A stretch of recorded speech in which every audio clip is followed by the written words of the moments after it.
What a performance! কি অসাধারণ শিল্পশৈলী, assist, লড়াই, এক কথায় হার না মানা এক অপ্রতিরোধ জেদ। ফিফা ওয়ার্ল্ড কাপ 2026 আজকের এই সেমিফাইনাল ম্যাচটি ইংল্যান্ড এবং আর্জেন্টিনা এত সুন্দর খেলা উপহার দিয়েছে যে সমস্ত ফুটবল প্রেমীদের মন জয় করে নিয়েছে। প্রথমার্ধ শেষ হওয়ার 55 মিনিটের মাথায় যখন ইংল্যান্ড 1-0 গোলে এগিয়ে যায়, অর্থাৎ আর্জেন্টিনা যখন 1-0 গোলে পিছিয়ে যায়, তখনই কিন্তু শুরু হয় আসল খেলা।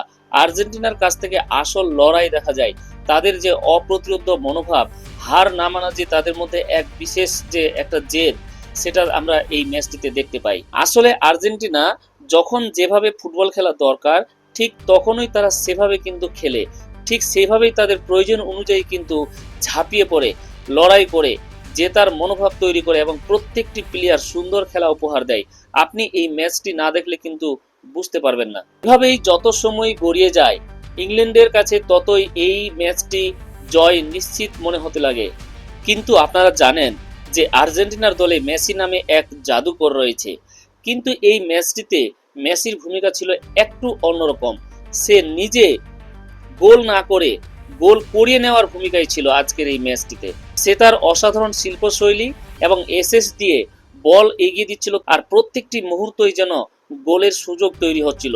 অবশেষে 85 এবং 90+2 মিনিটের মাথায় এই মেসির এসএসটেই আর্জেন্টিনা কিন্তু 2-1 গোলে এগিয়ে যায় এবং তারা তাদের জয়কে ছিনিয়ে নেয় ইংল্যান্ডের কাছ থেকে। এটাই আর্জেন্টিনা, এটাই মেসি। আর ফুটবল যে দলগত খেলা, এই সেমিফাইনাল ম্যাচটি ইংল্যান্ড এবং আর্জেন্টিনার মধ্যে যে অনুষ্ঠিত হলো, আপনি না দেখলে কিন্তু সেটা বুঝতে পারবেন না। তো যাই হোক, আমি আপনাদেরকে বলবো, যদি সেমিফাইনাল এই ম্যাচটি আপনি না দেখে থাকেন তাহলে অবশ্যই যান ইউটিউবে এবং হাইলাইট দেখে ফেলুন।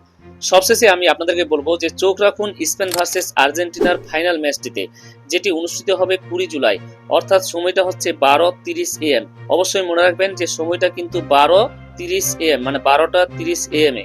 যদি ভিডিওটি ভালো লেগে থাকে তাহলে আপনাদেরকে বলবো আপনারা অবশ্যই ভিডিওটি লাইক করেন, কমেন্ট করেন এবং সবার মাঝে শেয়ার করে ছড়িয়ে দিন।